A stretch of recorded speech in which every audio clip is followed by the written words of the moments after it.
The great pyramids of Giza. آج سے تقریباً 4500 سال پہلے ایک ایسا عجوبہ بنایا گیا جو آج تک لوگوں کو چونکا کے رکھ دیتا ہے۔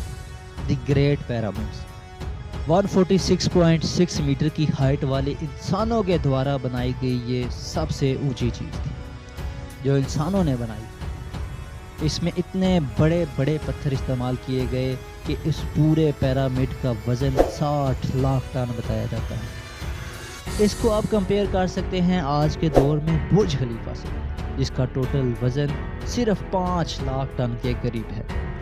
حیران کر دینے والی بات یہ ہے کہ اس کو بنایا کیسے گیا، کیونکہ اس دور میں کوئی کرین ہی نہیں تھی، نہ کوئی بلڈوزر تھا اور نہ ہی کوئی جدید ٹیکنالوجی، حتیٰ کہ اس دور میں ٹائر بھی ایجاد نہیں ہوا تھا، تو پھر کیسے اتنے بڑے بڑے پتھروں کو وہاں پر لایا گیا۔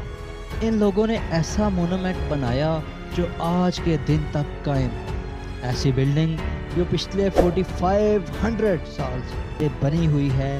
گرمی آئے یا سردی، طوفان آئے یا بارش، دنیا میں ایسی کوئی بھی چیز نہیں جو اتنے لمبے عرصے تک سروائیو کر سکی ہو، لیکن یہ پیرامڈ آج بھی ویسے کا ویسا ہی ہے۔ کیسے ہو پایا یہ سب دیکھیں گے آج کی اس ویڈیو۔ تاریخ میں ہم جتنا پیچھے جاتے ہیں اتنا ہی مشکل ہو جاتا ہے اندازہ لگانا کہ کیا ہوا تھا، کب ہوا تھا، کیسے ہوا تھا اور کیوں ہوا تھا۔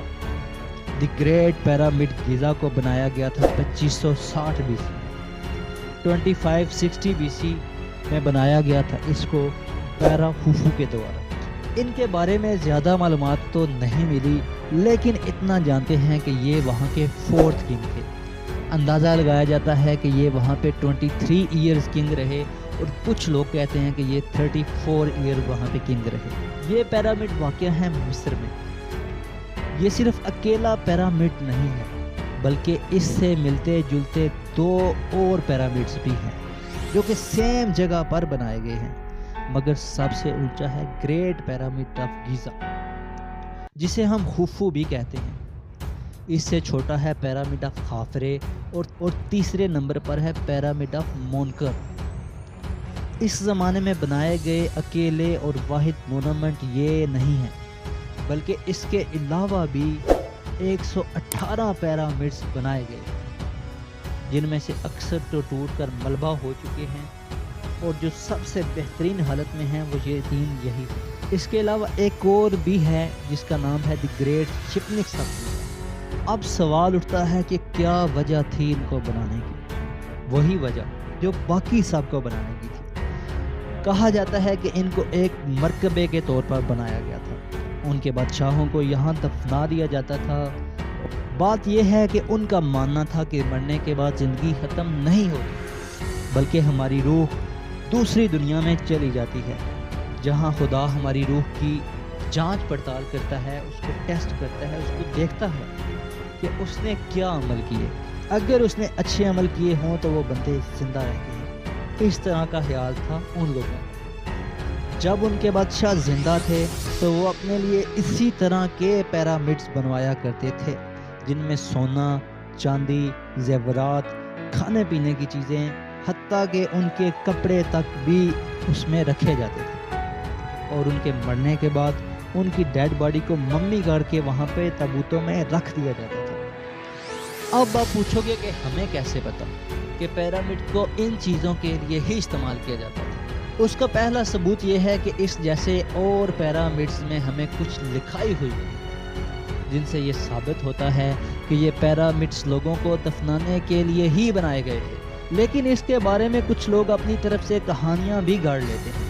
لیکن جب آرچیالوجسٹ ان پیرامڈز کے اندر گئے تو انہیں وہاں سے 3 چیزیں ملی۔ ایک خالی تابوت جو کہا جاتا ہے کہ خوفو کا تھا، اور جو جیولری اور سونا وہاں پہ ہونا چاہیے تھا وہ وہاں پہ نہیں تھا۔ مانا جاتا ہے کہ اتنے سالوں میں کوئی چور آیا اور اسے لوٹ کر چلا گیا۔ جو لوگ اس سے ڈس ایگری کرتے ہیں ان کی بھی عجیب کہانی ہے، لیکن ایک بڑی مشہور تھیوری ہے جو سننے میں آتی ہے، وہ یہ کہ پیرامڈز ایک پاور پلانٹ تھا۔ جی ہاں، صحیح سنا آپ۔ کہا جاتا ہے کہ وہ لوگ اس قدر ٹیکنالوجی میں ایڈوانس تھے کہ انہوں نے بجلی بنانا سیکھ لی تھی، इस थ्योरी के एविडेंस के तौर पर मैं आपको दिखाना चाहूँगा, ये पिक आप देखें। यहाँ पे दीवारों पर जो पेंटिंग हुई है, जो तस्वीर कशी हुई है, उसमें नज़र आ रहा है आपको कि उन लोगों ने बल्ब का जो है ग्राफ बना लिया था। ये कहानियाँ इतनी मनगढ़ंत हैं और इतनी अजीब हैं कि जिनका कोई लॉजिकल सीन ही नहीं होता। एक और स्टोरी बनाई जाती है और वो ये कि पिरामिड असल में खुराक स्टोर करने का ज़रिया था। इस थ्योरी को 1778 में पेश किया गया। ये अमेरिका के एक शख्स ने थ्योरी निकाली, लेकिन उनके मुताबिक ये उनकी पर्सनल थ्योरी है। लेकिन तारीखदान इस बात पर मुत्तफिक हैं कि पिरामिड्स को एक मकबरा के तौर पर ही बनाया गया था। उस वक्त लोगों का मानना था कि जितना बड़ा मकबरा होगा, जितना ज़्यादा उसमें हम सोना चांदी रखेंगे, जितनी ज़्यादा खाने पीने की चीज़ें रखेंगे, उतनी ही अच्छी गुजरेगी उनके किंग की अगली लाइफ। लेकिन अब आते हैं सबसे बड़े सवाल पर, इन पिरामिड्स को असल में बनाया कैसे गया? सही मायनों में देखा जाए तो यही सबसे ज़्यादा अपनी तरफ खींचने वाली चीज़ है, क्योंकि उस ज़माने में तो कोई टेक्नोलॉजी ही नहीं थी। उस ज़माने के लोगों ने कैसे 147 मीटर ऊंची इमारत खड़ी कर दी, जिसे इतने बड़े बड़े पत्थरों से बनाया गया है कि उन पत्थरों का अपने आप में वज़न 25 टन से 80 टन तक है। हर पत्थर को इतने बारीक तरीके से काटा गया है, जबकि उस ज़माने में काटने के लिए कोई टूल भी मौजूद नहीं था। इन पत्थरों को एक के ऊपर एक लगाकर कैसे रखा गया, जबकि वहाँ पर कोई क्रेन भी मौजूद नहीं थी। जब ये लोग टायर का इस्तेमाल भी नहीं करना जानते थे या टायर भी नहीं बना हुआ था, तो फिर कैसे इतने बड़े बड़े पत्थर मिस्र में लाए गए, जो कि मिस्र के थे ही नहीं। और फिर उन्होंने वो कार दिखाया 20 सालों के अंदर, जो आज तक दुनिया को चौंका के रख देता है। 20 साल, जी हाँ दोस्तों, 20 साल का ही टाइम लगा इस पिरामिड को बनाने में, ऐसा सुनने में आता है। इस पिरामिड को बनाया कैसे गया, इसके बारे में कई कहानियाँ दिखाई जाती हैं, लेकिन अब आते हैं फिल्मों में जो दिखाया जाता है उस पर। फिल्मों में हमें दिखाया जाता है कि इस पिरामिड को बनाने के लिए जिन लोगों से काम लिया गया वो बहुत मजबूर लोग थे, वो गुलाम थे और उनको मारा भी जाता था ताकि वो ये बनाएं, और वो दिन रात काम करते थे। उनके आका उन्हें रस्सियों से मारते थे। किसी ना किसी फिल्म में आपने ये ज़रूर देखा होगा। लोगों को लगता है कि ऐसे ही स्लेव ने इन पिरामिड्स को बनाया है, लेकिन ऐसा बिल्कुल भी नहीं है। जो लोग इन पिरामिड्स को बनाने के लिए काम कर रहे थे वो हाईली स्किल्ड लोग थे।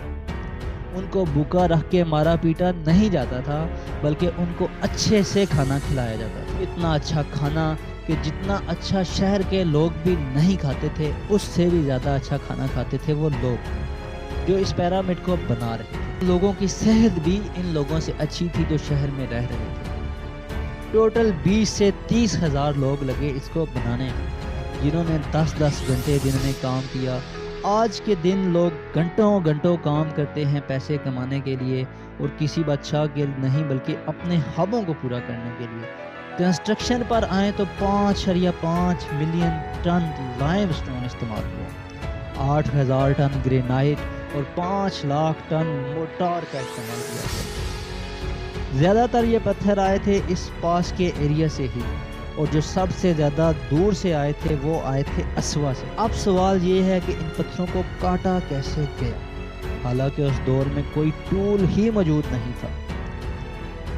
तो इसके बारे में हमें मिलता है कि कॉपर के टूल बनाए जाते थे उस दौर में, और उनकी मदद से वो इन पत्थरों को काटते थे। अब सवाल आता है कि इन पत्थरों को मूव कैसे किया जाता है। इसके बारे में बहुत ज़्यादा क्यास रखना है। कुछ लोग ये भी कहते हैं वो रेत पर पानी गिराते थे और फिर उसकी मदद से पत्थर को मूव करते थे, तो पत्थर आसानी से मूव हो जाता था। अब अगला सवाल बनता है कि इन पत्थरों को एक दूसरे के ऊपर रखा कैसे जाता है, इतने भारी वजन को कैसे उठाया गया, हालांकि उस दौर में कोई मशीन ही नहीं थी। अगरचे मुमकिन है कि उस दौर में पुल्ली मौजूद हो, पुल्ली की इजाद हो चुकी हो, लेकिन फिर भी इतना बड़ा पत्थर कैसे? सही मानों में देखा जाए तो यही चौंका के रख देता है। लगता है कि 20 साल लगे इसको बनाने में। एग्जैक्टली यही चीज़ है दोस्तों जो कि एक मिस्ट्री है। कि इसके ऊपर पत्थरों को कैसे रखा जाता था, एक पत्थर के ऊपर दूसरा पत्थर रखना कैसे पॉसिबल था, जबकि हर पत्थर का वजन 25 टन से 80 टन है। इसको बनाने में इस्तेमाल किया गया मोटार का। मोटार उस दौर में इस्तेमाल होता था जिस तरह आजकल के दौर में सीमेंट इस्तेमाल होता है। साइंसदानों ने मोटार को दरियाफ्त तो कर लिया है, लेकिन उसको अभी वो बना नहीं सके। अब आते हैं इसके डिज़ाइन पर। ये तीनों पिरामिड्स को ऐसे एंगल पर बनाया गया है कि ये एंगल हैरान करके रख देता है, जो कि बिल्कुल एग्जैक्टली मशरिक, मगरिब, शमाल, जनूब, यानी कि ईस्ट, वेस्ट, नॉर्थ, साउथ, चारों एंगल बिल्कुल करेक्ट हैं। सिर्फ एक एंगल का थोड़ा सा फ़र्क है, और वो फ़र्क क्यों है, ये भी एक हैरान कर देने वाली बात है। तो आपको हमारी ये स्टोरी कैसे लगी हमें ज़रूर बताइएगा। हमारे चैनल को सब्सक्राइब